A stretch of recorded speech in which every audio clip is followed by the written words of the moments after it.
Sinta menyentuh daun sirih gading yang layu. Udara siang ini terasa berat, seperti beban yang ia pikul sejak menikah dan pindah ke rumah ini. Ia mengalihkan pandangan ke Rendra, putranya yang berusia 7 tahun. Rendra menendang bola ke dinding, sendirian, tanpa senyum. Dulu, di kontrakan kecil mereka, Rendra adalah anak paling riang. Sekarang, hanya ada gurat kecemasan di wajahnya. "Nak, kenapa main sendirian?" bisik Sinta. Merasa pedih melihat anaknya menyusut dalam keheningan rumah megah ini. Sebelum ceritanya dimulai, jika kisah-kisah seperti ini terasa dekat dengan hidupmu, beri aku 1 like dan subscribe agar cerita yang sering dipendam dalam rumah tangga tidak lagi harus disimpan sendirian. Tuliskan juga di kolom komentar pendapat teman-teman tentang cerita ini. Di meja makan yang panjang, ketegangan terasa tebal. Bunda Rina, mertua Sinta, menatap Bayu dengan tatapan dingin. "Bayu, sampai kapan kamu gagal mendapatkan proyek besar itu? Ayahmu tidak pernah selemah ini." Bayu menunduk. Kemudian Maya, adik ipar Sinta, menoleh pada Rendra yang kesulitan memotong lauknya. "Aduh Rendra, sudah besar kok makannya seperti bayi. Tuh lihat, piringnya jadi kotor semua. Nanti tante harus mencuci piring 2 kali lipat gara-gara kamu." Rendra langsung meletakkan garpu, wajahnya pucat. Sinta ingin membela, tapi tatapan Bunda Rina menguncinya di kursi. Malam itu, setelah Rendra tertidur, Sinta membereskan kamarnya. Ia menarik selimut dan menemukan beberapa lembar kertas terlipat rapi di bawah kasur. Itu buku gambar Rendra. Jantung Sinta mencelos. Ia membuka halaman demi halaman. Bukannya pemandangan atau mobil, gambar-gambar itu dipenuhi sketsa gelap. Ada sosok wanita bertanduk dan bertaring besar yang Sinta yakini adalah Maya, dan raksasa berwajah marah, Bunda Rina, yang menjerit padanya. Di pojok, ada sosok kecil yang meringkuk ketakutan. "Ya Tuhan, apa yang mereka lakukan padamu, Nak?" tangis Sinta dalam hati, memeluk erat gambar itu. Di kamar mereka, Sinta menunjukkan gambar itu kepada Bayu. "Lihat ini, Mas, Rendra ketakutan. Bunda dan Maya terlalu keras. Mereka selalu mengkritiknya, menghukumnya karena hal kecil." Bayu yang sedang sibuk dengan laptopnya hanya mendesah lelah. "Sudahlah Sin, jangan terlalu mendramatisasi. Rendra itu laki-laki, dia harus kuat. Mereka mendidik, bukan menyiksa. Kamu terlalu sensitif, sama seperti Rendra. Mereka hanya ingin kita disiplin di rumah ini." Hati Sinta remuk mendengar pembelaan Bayu. "Jadi kamu memilih menutup mata demi ketenanganmu?" tanya Sinta. Suaranya bergetar menahan amarah. Sinta baru saja kembali dari pasar, membawa kantong belanja. Saat melewati dapur, ia berhenti membeku. Rendra berdiri membelakangi dinding, wajahnya penuh air mata yang ia tahan. Maya berjongkok, membersihkan noda kopi yang tumpah, namun bukan dengan suara lembut. "Kalau Bunda tahu kamu menumpahkan kopi yang mahal ini, habislah kamu. Kali ini Tante tutupi, tapi kamu harus janji. Jangan pernah bilang pada ibu, atau kamu tahu akibatnya." Maya berbisik dingin, senyum di wajahnya sangat mengerikan. Sinta menjatuhkan kantong belanja. Suara plastik itu membuat Maya terkejut. "Maya?" panggil Sinta keras. Maya segera berdiri, senyumnya berubah manis. "Oh, Mbak Sinta." Rendra hanya tidak sengaja menumpahkan sedikit kopi. Pagi itu, suasana di ruang keluarga terasa berat. Bayu pulang membawa kotak perhiasan mewah dan menyerahkannya pada Maya. "Ini hadiah untuk proyek Tante yang berhasil. Maaf ya, Tante sering repot mengurus rumah ini," kata Bayu. Maya tersenyum bangga. Sementara itu, Rendra hanya berdiri di sudut memegang mainan lamanya. Bayu tidak memberinya apa-apa. Sebaliknya, ia memanggil Rendra dan berkata, "Rendra, kamu harus lebih menghormati Tante dan nenekmu. Mereka bekerja keras, sedangkan kamu hanya bisa membuat masalah. Mengerti?" Rendra mengangguk kecil, tatapan matanya kosong. Sinta merasa amarahnya mencapai ubun-ubun, melihat perbedaan perlakuan yang begitu menyakitkan. Sinta memberanikan diri meminta izin kepada Bunda Rina. "Bunda, saya ingin mengajak Rendra berlibur sebentar ke rumah Bibi di luar kota. Hanya 3 hari, kasihan dia. Akhir-akhir ini terlihat stres." Bunda Rina meletakkan cangkir tehnya dengan bunyi yang tegas. Liburan? Jangan bodoh, Sinta. Rendra butuh rutinitas, bukan kemanjaan. Dia sedang dalam proses pembentukan mental agar tidak jadi pengecut seperti kamu yang gampang kabur dari masalah. Kalau kamu mau pergi, silahkan. Tapi Rendra tetap di sini. Ini demi pendidikannya. Sinta terdiam, merasa tercekik. Jelas, ini bukan soal pendidikan, tapi soal kontrol. Sinta mencari Rendra setelah mendengar teriakan Bunda Rina. Dia menemukannya meringkuk di bawah meja makan, gemetar tak terkendali. Di sana, Bunda Rina dan Maya berdiri menatapnya dengan jijik. "Cepat keluarlah, pencuri kecil. Uang tante hilang, kamu pasti yang mengambilnya," teriak Maya. "Aku tidak ambil, Ma," tangis Rendra, suaranya serak. Sinta segera merangkak masuk, memeluk Rendra erat. "Hentikan, dia bukan pencuri." Sinta menatap tajam ke arah mertua dan iparnya. Bunda Rina mendengus. "Dia anakmu, Sinta. Mungkin dia mewarisi sifatmu yang suka mengambil keuntungan." Rendra mencengkram baju Sinta, nafasnya tercekat. Ini adalah batasnya. Setelah menidurkan Rendra yang kekelahan karena menangis, Sinta duduk di tepi kasur. Ia mengeluarkan koper tua dari lemari. Tangannya gemetar saat melipat pakaian kecil Rendra. Ia tahu, jika ia tetap di sini, anaknya akan hancur. Bukan hanya Bayu yang tidak mendukung, tetapi tempat ini telah menjadi racun. Ia mengambil pena dan selembar kertas, mulai menulis surat untuk Bayu. "Mas, aku pergi. Bukan karena aku tidak mencintaimu, tapi karena aku lebih mencintai anakku. Aku tidak bisa membiarkan Rendra hancur di tangan keluargamu. Pilihlah kebahagiaan sejatimu atau kenyamanan palsu di bawah bayangan ibumu." Air mata membasahi surat itu. Pukul 5 pagi, Sinta memegang erat tangan Rendra yang masih mengantuk, membawa koper kecil. Mereka melangkah pelan melewati ruang tengah yang gelap.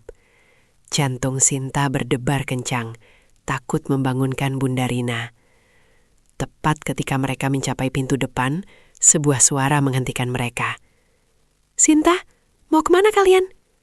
Bayu berdiri di pintu kamar, matanya melebar melihat koper. Sinta menoleh, wajahnya dingin dan tegas.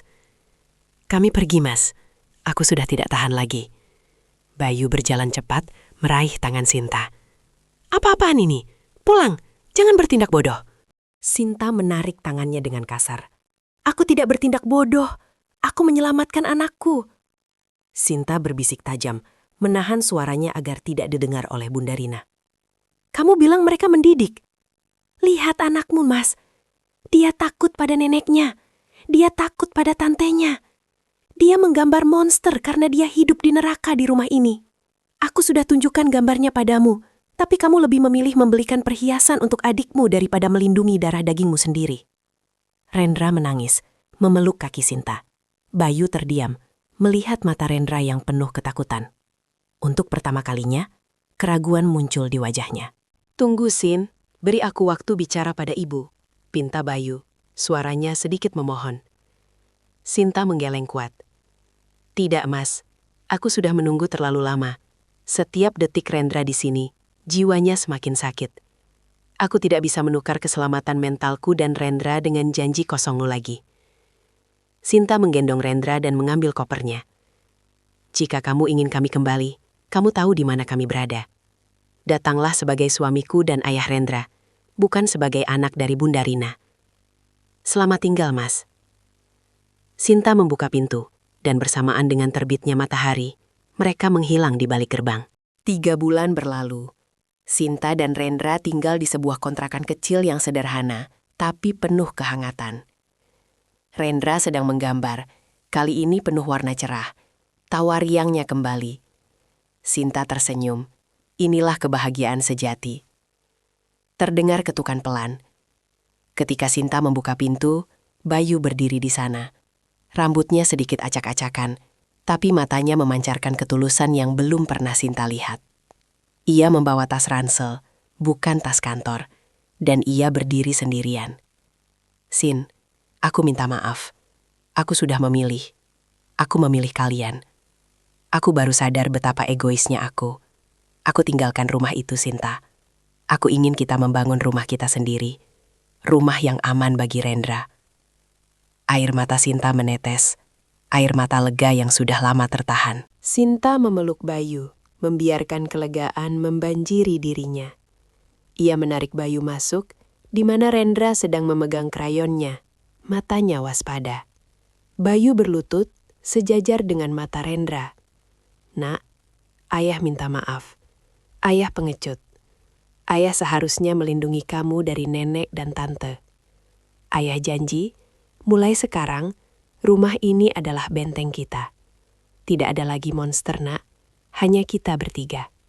Rendra tidak langsung memeluknya, tapi setelah beberapa saat, ia mengulurkan tangan kecilnya, menyentuh pipi Bayu. Bayu memeluk putranya erat. Tangis penyesalan Bayu pecah. Sinta berdiri mengawasi, hatinya penuh harapan melihat laki-laki yang dicintainya akhirnya memilih jalan yang benar. 6 bulan kemudian, kontrakan sederhana itu terasa hangat. Dinding kamarnya dihiasi lukisan Rendra yang cerah dan berwarna-warni. Bayu sedang memasang rak buku kecil, sementara Rendra membantunya memegang paku. Keringat membasahi dahi Bayu, tetapi ia tersenyum lebar. Ia tidak lagi mengenakan setelan jas mahal, melainkan kaos usang yang nyaman karena pekerjaan barunya sebagai konsultan lepas tidak menuntut formalitas. Sinta masuk membawa teh hangat. "Pelan-pelan, Mas, jangan sampai jarimu tertusuk lagi," goda Sinta. Bayu tertawa. "Jauh lebih baik melakukan ini daripada meeting yang penuh kepalsuan, Sin. Rendra, besok kita cari tanah lapang, kita tendang bola bersama." Rendra bersorak. Kegembiraan murni yang sudah lama hilang kembali bersemi. Saat makan malam yang tenang, ponsel Bayu berdering. Nama Bunda Rina tertera di layar. Bayu ragu sejenak, lalu mengangkatnya dan berjalan menjauh dari meja agar Rendra tidak mendengar. Suara Bunda Rina terdengar tajam dan menuntut dari seberang. "Bayu, kamu pikir kamu siapa? Tinggalkan wanita bodoh itu dan kembali. Bisnis keluarga butuh kamu, bukan kontrakan kumuh itu." Bayu mengambil nafas dalam, kekuatan baru memenuhi suaranya. "Bu, saya tidak akan kembali. Rumah saya di sini, bersama Sinta dan Rendra. Saya sudah muak dengan cara ibu mengontrol dan menyakiti anak saya. Jika ibu ingin kami damai, hormati keputusan saya.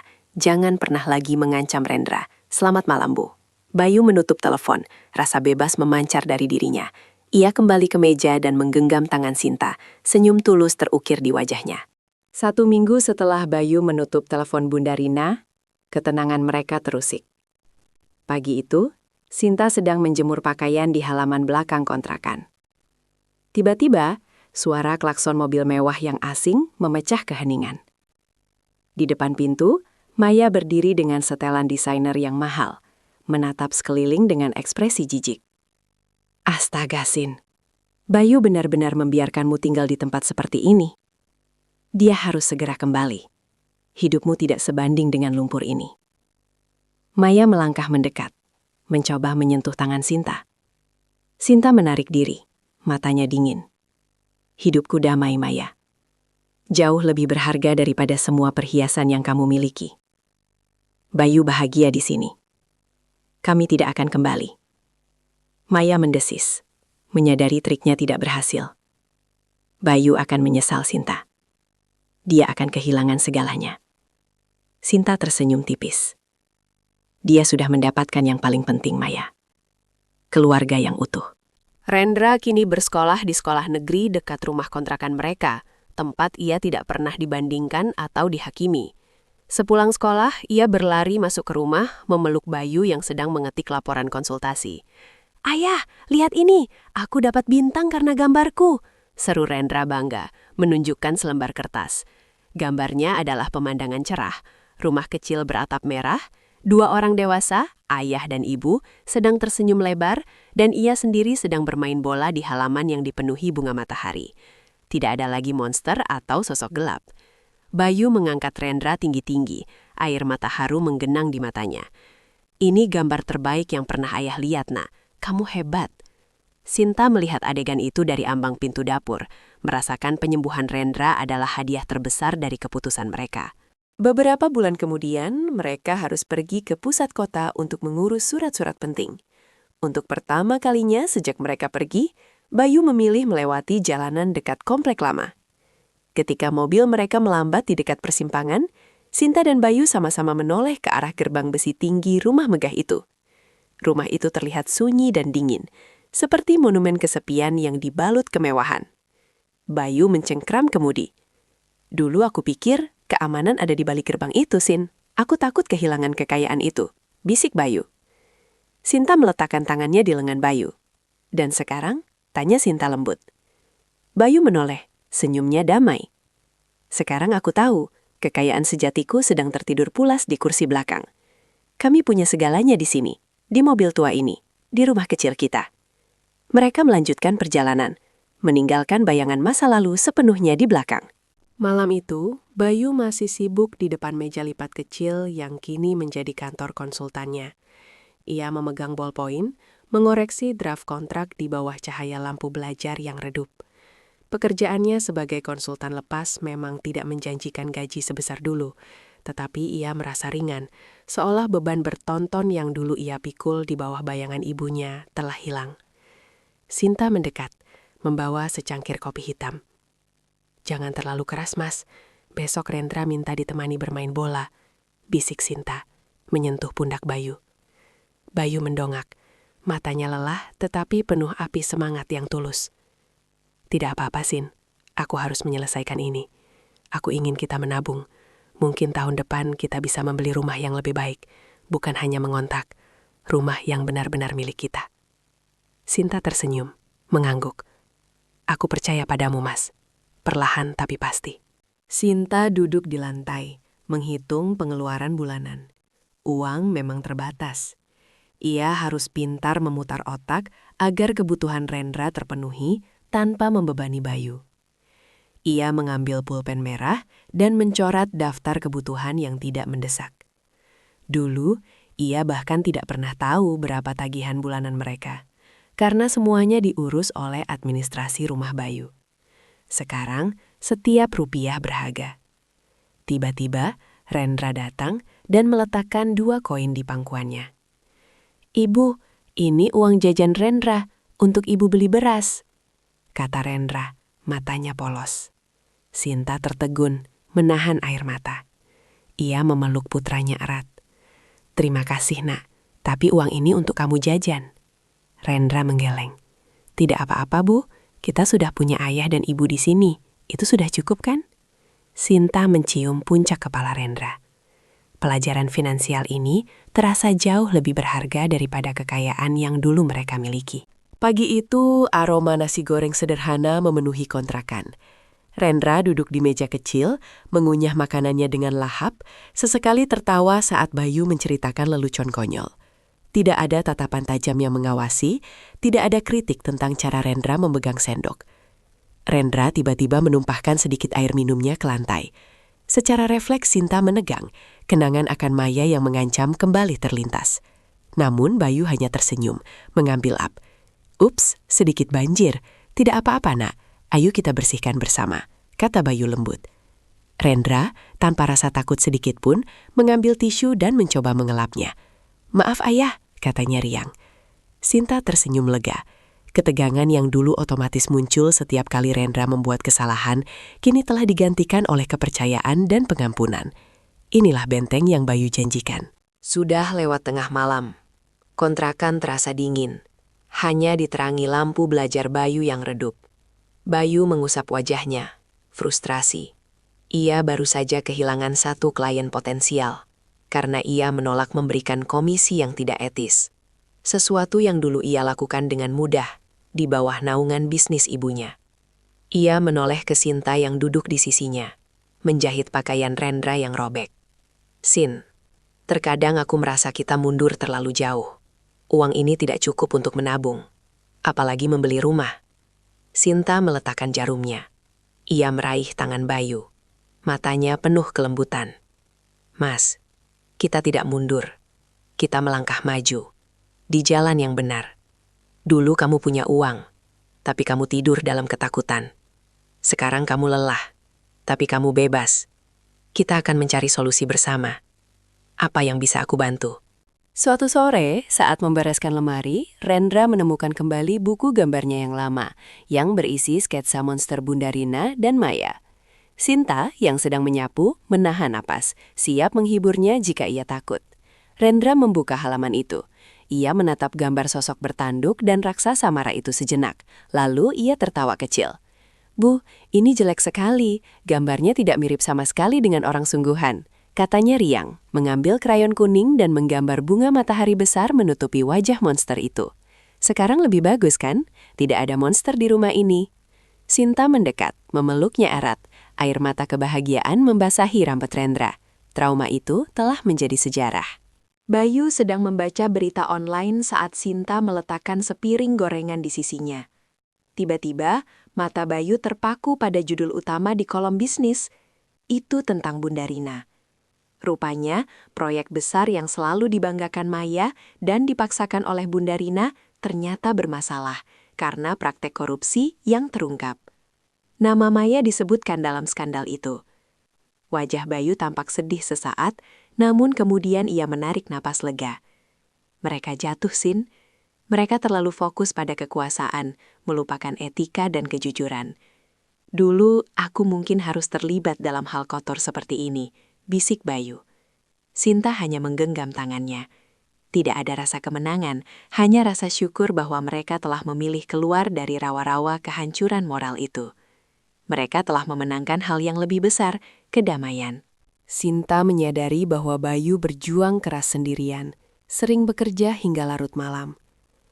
Mengingat mereka membutuhkan tabungan untuk membeli rumah impian yang benar-benar milik mereka, Sinta memutuskan untuk menghidupkan kembali keahliannya menjahit dan membuat kerajinan tangan kecil. Ia mulai menghabiskan malam-malamnya di ruang tamu yang temaram. Tangannya cekatan menggerakkan jarum, mengubah kain perca yang ia dapatkan murah menjadi bantal-bantal kecil atau hiasan dinding yang cantik. Bayu, yang baru selesai bekerja, menemukannya larut malam, duduk di lantai beralaskan tikar, bekerja keras. Bayu tidak lagi mendesah lelah, melainkan tatapannya memancarkan kebanggaan dan kekaguman. "Kamu luar biasa, Sin," bisik Bayu, mencium puncak kepala Sinta. Beberapa minggu kemudian, Sinta berhasil menjual batch pertama kerajinannya di pasar daring lokal. Uang tunai dari penjualan itu diletakkannya di atas meja lipat Bayu.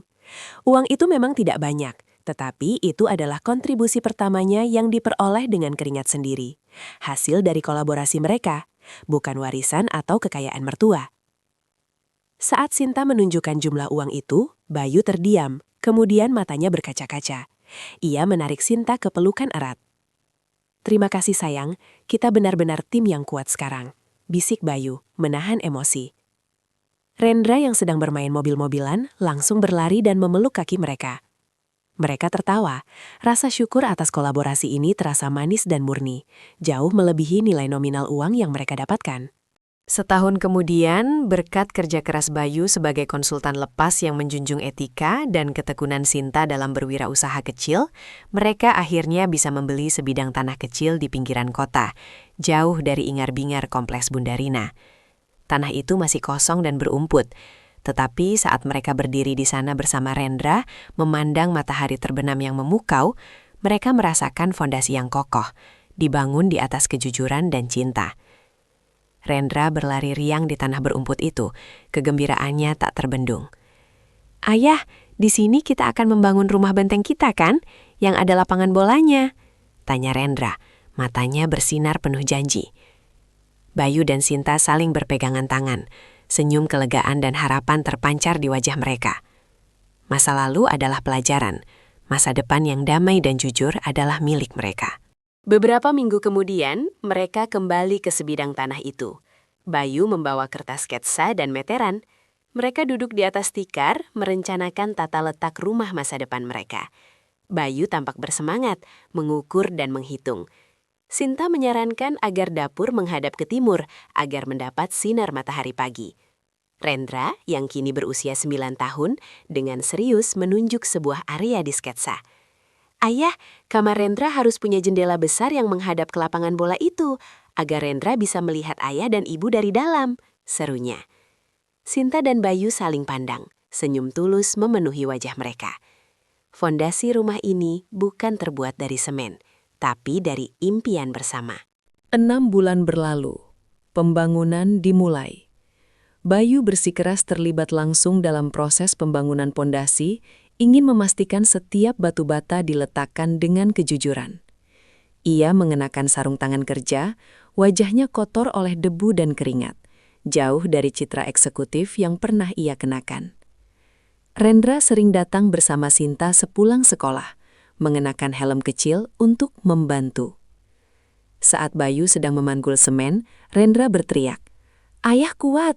Ayah bangun benteng kita!" Bayu menatap putranya, merasakan bahwa kekuatan fisik yang ia curahkan jauh lebih memuaskan daripada menandatangani kontrak jutaan dolar di masa lalunya.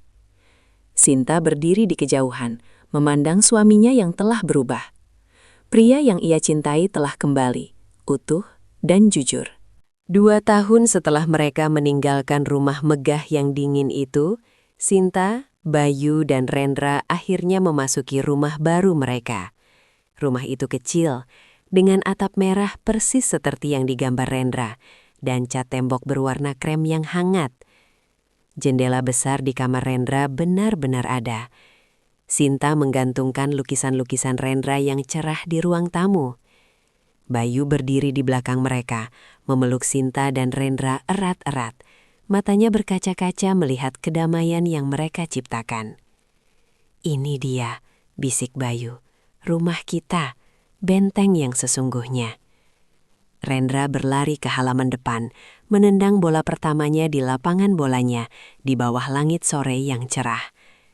Sinta tersenyum, menyadari bahwa mereka tidak hanya membangun rumah, tetapi juga membangun kembali jiwa mereka yang telah terluka, bersama-sama. Malam pertama di rumah baru, mereka hanya menggelar tikar di ruang tamu. Bayu mengeluarkan bekal nasi bungkus sederhana yang dibeli Sinta di perjalanan. Rendra, meskipun lelah, makan dengan lahap, bersandar nyaman pada Bayu. Cahaya lampu belajar Bayu yang redup menjadi satu-satunya penerangan, menciptakan suasana yang hangat dan intim. Sinta menyuapkan sesendok nasi terakhir pada Rendra, lalu menoleh pada Bayu. "Rasanya berbeda ya, Mas," bisik Sinta. Bayu mengangguk, mencium punggung tangan Sinta. "Tidak mewah, tapi ini benteng terkuat di dunia. Aku tidak akan menukarnya dengan istana manapun." Pagi pertama di benteng mereka. Sinar matahari pagi masuk melalui jendela besar kamar Rendra. Rendra, yang kini hampir 11 tahun, bangun tanpa mimpi buruk. Ia segera melompat dari kasurnya dan berlari ke jendela. Pemandangan lapangan rumput hijau terhampar di depannya. Ia menarik napas dalam, merasakan aroma rumput basah dan kebebasan. Sinta berdiri di ambang pintu bersandar sambil tersenyum. Rendra menoleh, senyum lebarnya murni tanpa gurat kecemasan. "Ibu, ayah bilang kita akan menanam pohon mangga di sana," seru Rendra, menunjuk ke sudut halaman. Sinta berjalan mendekat, memeluk putranya, bersyukur atas kehidupan baru yang penuh harapan ini. 5 tahun berlalu.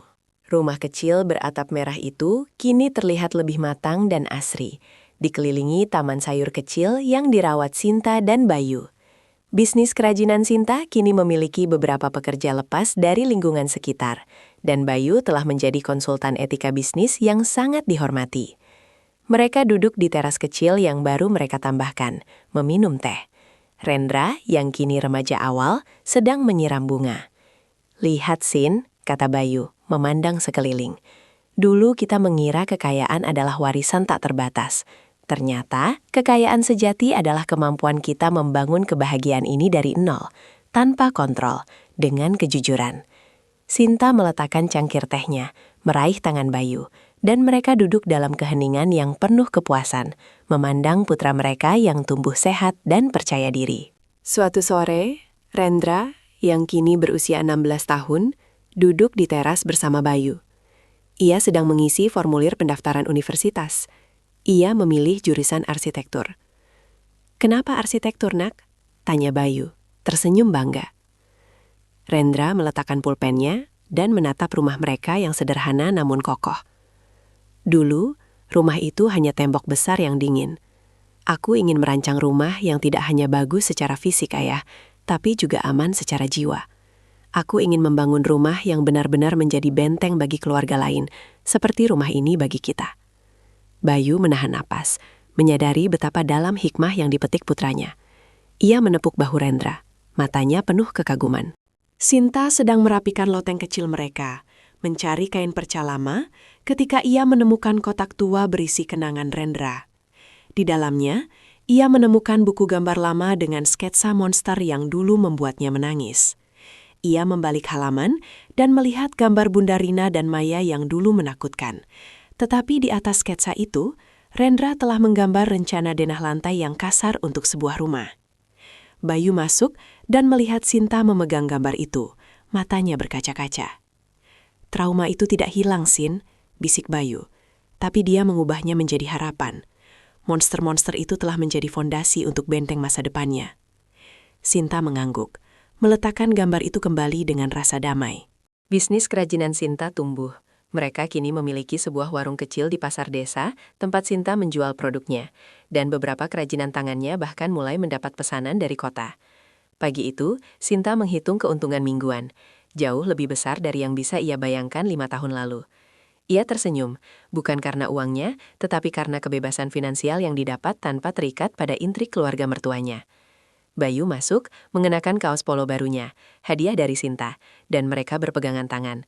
Kita mungkin tidak kaya raya, Mas, tapi kita mandiri, kata Sinta. Bayu membalas genggaman tangannya. Mandiri, jujur, dan bahagia. Itu jauh lebih berharga daripada semua aset Bunda Rina yang kini bermasalah. Kita telah memenangkan permainan yang sesungguhnya. Pagi yang cerah itu dipenuhi aroma koper baru dan nasi uduk buatan Sinta. Rendra, yang kini menjadi mahasiswa baru jurusan arsitektur, tampak gagah dengan ransel di punggungnya. Bayu berdiri di ambang pintu, matanya berkaca-kaca. Jaga dirimu baik-baik, nak. Ingat, kamu membangun masa depanmu sendiri, bukan memenuhi ekspektasi orang lain. Pesan Bayu, memeluk putranya dengan bangga. Sinta maju, memegang wajah Rendra dengan kedua tangannya. Tulis surat kalau ibu merindukanmu. Dan ingatlah benteng ini. Kemanapun kamu pergi, disinilah hati kamu berada. Bisik Sinta, air mata haru menetes. Rendra tersenyum tulus, memeluk keduanya. Aku akan merancang banyak bentang yang aman untuk orang lain. Ayah, ibu, kalian tunggu saja. Ini adalah puncak kebahagiaan mereka. Melihat Rendra pergi, bukan karena diusir atau takut, tapi karena mengejar impian yang ia pilih sendiri, didasari fondasi yang kuat. Malam itu, setelah Rendra berangkat, rumah terasa hening. Sinta dan Bayu duduk di kursi teras, diterangi cahaya lampu gantung sederhana yang mereka pasang sendiri. Sinta bersandar di bahu Bayu, memandang langit malam yang penuh bintang. Kita berhasil, Mas, kata Sinta pelan. Suaranya dipenuhi rasa damai. Kita tidak hanya menabung untuk rumah, kita menabung untuk jiwa kita. Bayu mencium keningnya. Dulu, aku selalu merasa dikejar-kejar oleh kegagalan dan kritik. Sekarang, yang aku rasakan hanya ketenangan. Semua yang kita miliki murni, Sin. Tidak ada utang moral. Bayu mengambil tangan Sinta yang kasar karena pekerjaan menjahit dan merawat tangan. Kekuatan mereka terletak pada kolaborasi yang jujur dan tulus. Suatu sore, ketika Sinta sedang menunggu pesanan kerajinan di warungnya, seorang pelanggan membawa koran lama. Di halaman belakang, ada berita tentang lelang aset besar di pusat kota. Gambar rumah megah Bayu yang dulu ditampilkan di bawah judul "Keluarga Bisnis Rina Bangkrut, Aset Utama Disita." Sinta hanya membaca sekilas, tanpa rasa sakit atau kepuasan. Ia menyadari kekayaan itu telah menjadi jerat bagi mereka, dan sekarang jerat itu terlepas sepenuhnya. Ketika Bayu menjemputnya, Sinta menunjukkan koran itu. Bayu mengangguk tenang. Itu sudah menjadi kenangan, Sin. Mereka harus membayar konsekuensi dari ketidakjujuran mereka. Kita, di sisi lain, sedang membangun warisan yang berbeda untuk Rendra. Mereka berdua tersenyum, kembali ke rumah kecil mereka yang damai, meninggalkan sisa-sisa bayangan Bunda Rina sepenuhnya. Setahun berlalu sejak Rendra berangkat kuliah. Suatu sore yang damai, Sinta dan Bayu duduk di teras kecil mereka yang kini dinaungi tanaman rambat yang rimbun. Bayu sedang membaca buku tebal tentang etika bisnis, sementara Sinta merajut syal dari benang sisa. Mereka tidak berbicara banyak, tetapi keheningan di antara mereka adalah bahasa kasih sayang yang kuat. Bayu menutup bukunya dan menoleh ke Sinta. Dulu aku mencari kebahagiaan di gedung tinggi dan kekaguman orang lain, Sin. Sekarang, kebahagiaan itu ada di sini. Di setiap helai benang rajutanmu, di aroma tanah basah sehabis hujan. Kita tidak lagi perlu berlari.